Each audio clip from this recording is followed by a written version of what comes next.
finally! It feels so good. Woo!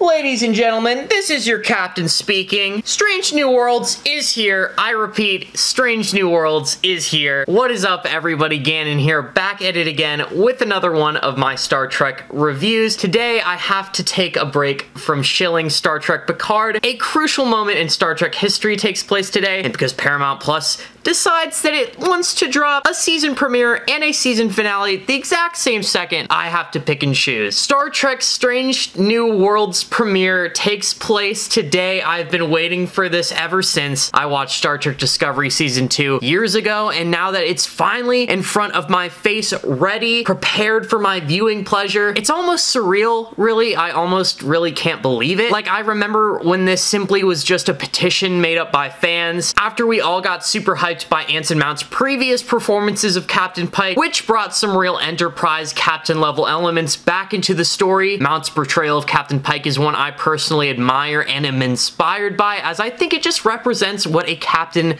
of the legendary flagship of the fleet should be. A person with sound ethics, huge confidence, who is just the ideal representation of the Federation and its values. So it's really exciting getting to witness Paramount and Alex Kurtzman's attempt at bringing back legacy characters and exploring a really cool part of the timeline, all the while making promises of producing a story that is more along the lines of classic Trek. Gang, set your phasers to party, because it's finally time to get into this review. I am so freaking excited. I just got done watching the episode. The episode starts off with Spock and also Captain Pike basically.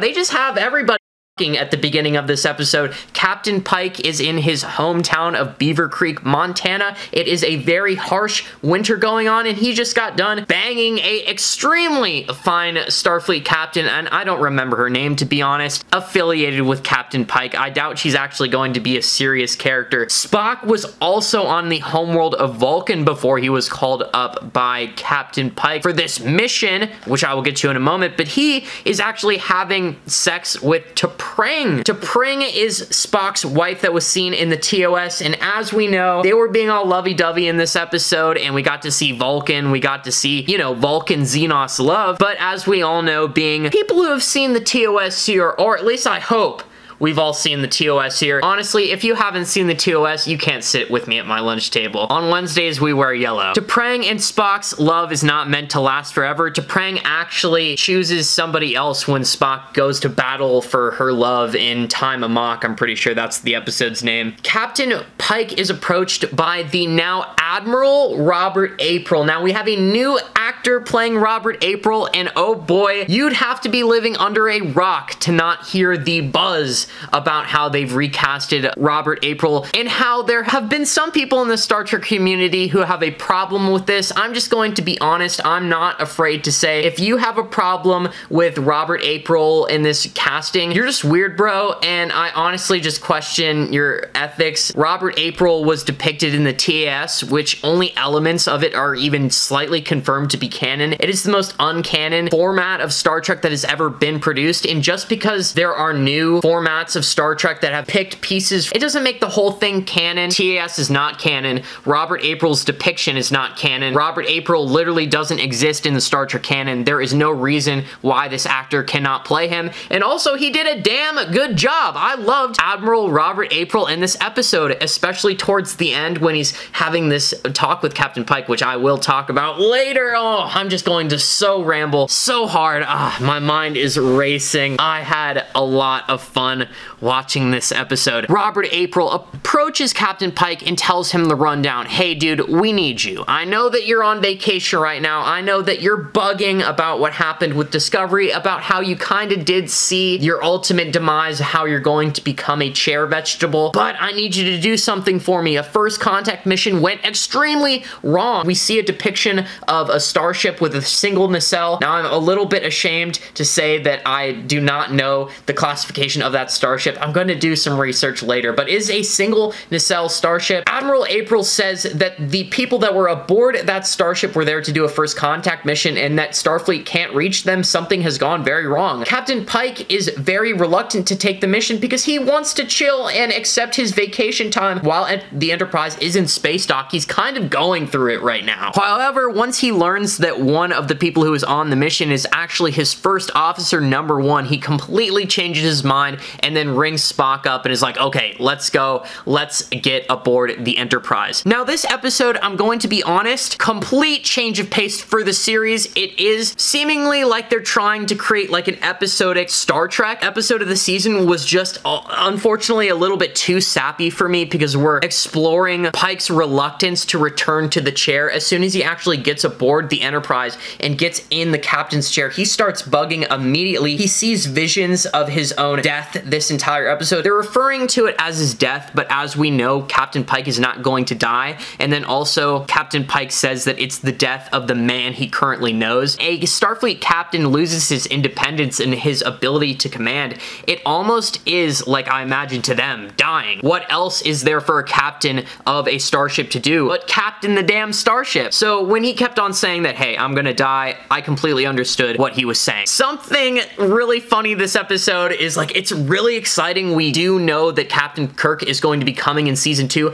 but they trolled us when Spock is boarding the Enterprise with Captain Pike for the first time. He makes a comment about how some of the officers that Captain Pike requested 3 months ago, how they're on billet, and that there is a Lieutenant Kirk that is going to be boarding the Enterprise later. And at the end of the episode, I got extremely excited because I was like, whoa, did they seriously keep it secret? Are we going to see Lieutenant Kirk at the end of this episode? And we see Lieutenant Kirk enter the bridge and come from the turbo lift, and I was like, oh, wait, that's clearly not Lieutenant Kirk. It's actually Samuel Kirk, which was really cool to see. I love how they did that. It was like kind of trolling, and it was a little bit exciting, and it was fun. Samuel Kirk walks onto the bridge at the end of the episode, and as you know, Samuel Kirk is Kirk's dead brother from Operation Annihilate from the TOS, which is a pretty funny episode. There was also, like, Peter Kirk ended up surviving that episode, so a lot of members of Kirk's family die, and we get to see a little bit of young Samuel Kirk, who is wearing blue, so he's got to be a part of the science division. Quick rundown though before I actually get into the synopsis of what's actually happening for this episode. I gotta talk about my impressions of the cast members. Cast members are actually great. I'm pretty convinced that I love all of them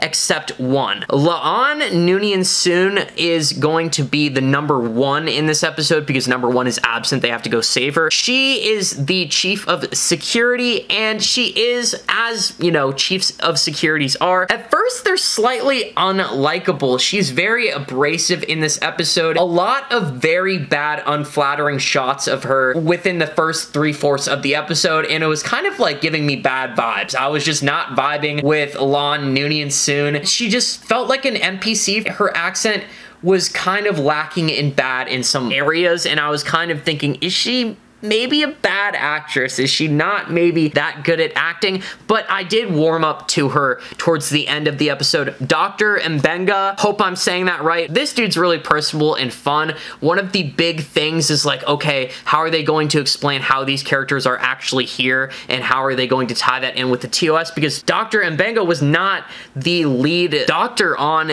Kirk's Enterprise, so how did he get demoted? And it really seems like he is current acting head physician right now because him and Captain Pike have a personal relationship. They actually went on some journey, some trip together through a desert, I believe, or they went to Kenya or something. Lieutenant Uhura, I actually love her new actress. I love her 1010%. This awesome scene in this episode where she's in a turbo lift and there is an alien in the turbo lift with her, and I will explain how the alien gets there. But this alien's freaking out because he's, you know, surrounded by humans and people on this starship that he's never seen before, and he's thinks he might be dreaming or something. He's extremely scared. Lieutenant Uhura is so personable and nice and actually calms him down and talks about a sport that is native to his planet, and it was a beautiful scene, and I have to say it's probably the best scene in this episode that makes the viewer kind of appreciate and like the new cast. The Enar was teleported onto the transporter at the end of the episode, so we didn't really get to meet him at all. Lieutenant Ortega's was really nice, had a lot of good one-liners. I'm pretty sure she's top 3 for the likability scale of the new cast. Actually, I don't know. I think I might like Nurse Chapel a little bit more than her. A lot of people were complaining about how they didn't like see Nurse Chapel in the new actress.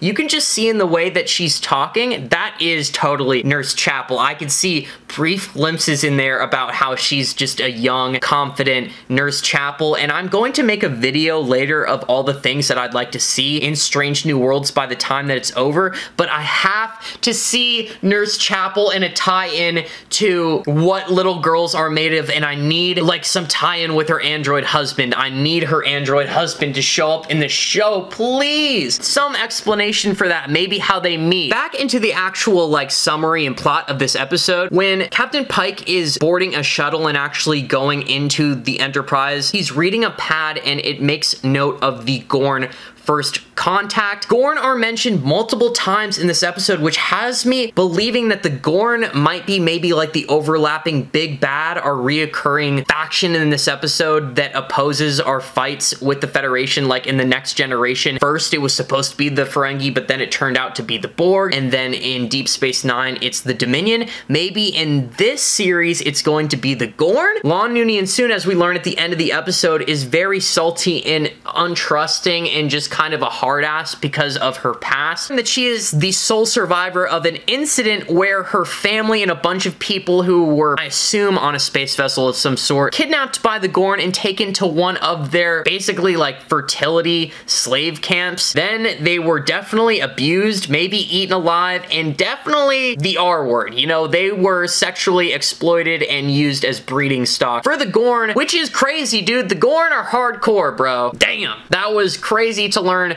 that the Gorn are capable of such things, in a very dark element to Star Trek. I'm very excited to see what they do with the Gorn, but at the same time, we need to be very careful. However they choose to depict the Gorn, there's no way classic Star Trek fans are ever going to be happy with it. I just hope that it looks nothing like it did in Enterprise. That was maybe one of the 5 big boo-boos Enterprise did. They're a horrible rendering of the Gorn. They're traveling to the planet known as Kylie 279. Lieutenant Singh kind of proves herself because she urgently tells Captain Pike to raise the deflector shields, and they're like, yo, we can't do any act of aggression because this is like a first contact situation. But she's like, yo, shut up, go ahead and do it because I'm, you know, doing some stuff and some calculations in my mind and we might be in danger. They raise the shields, up come some plasma torpedoes, further illustrating the fact that this is like clearly a pre-warp civilization that shouldn't have anything close to warp technology, so why do they have it? Captain Pike is very perplexed. The parts of the ship look great, by the way. The medical bay, the dining hall looks absolutely freaking fire. And also, I have to talk about the opening. The opening, it's pretty good, guys. It's definitely like a B+. It's not like A, S tier. It's B+. It's very good. I very much liked it. Something I also have to give this episode mad props for, like, didn't think I'd see the day. I didn't think I'd see the day when doctors were doctoring again in Star Trek, and they're actually in the medical bay doing doctoring stuff, and they're...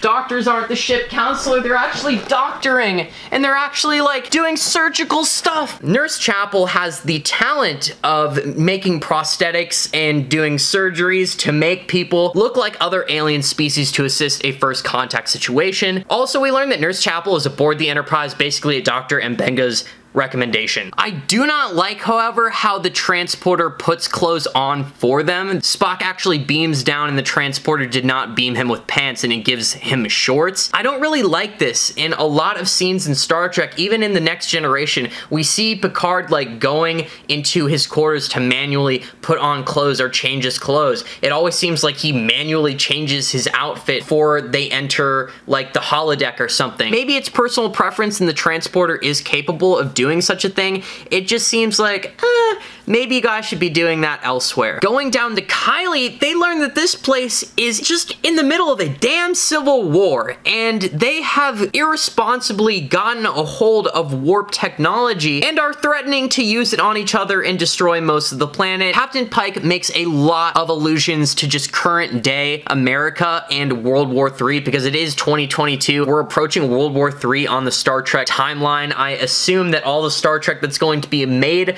around these years is just going to be mentioning that hella. And at first it was a little bit like preachy, just sitting there and seeing them roast the hell out of my current time period. But at the end of the episode, it really does start to just sink in and kind of impact you. Like the writing starts to get really good, and you see scenes of Earth just being absolutely annihilated by nuclear bombs. It starts to set in what kind of conflicts are created when people with divided nations and different ideas of civil liberties beef all the time instead of trying to get along. And I really liked that. Something that I know a lot of people are not going to like, but I don't understand why they won't. After they've rescued number one and they've learned that, hey, the reason that they have warp technology and they're using it to make warp bombs, they're actually not making warp engines at all. They don't care about that. They're just making warp bombs to blow each other up. The whole reason that they're doing this is because they were able to observe warp technology from space because of the giant hole in space that the Discovery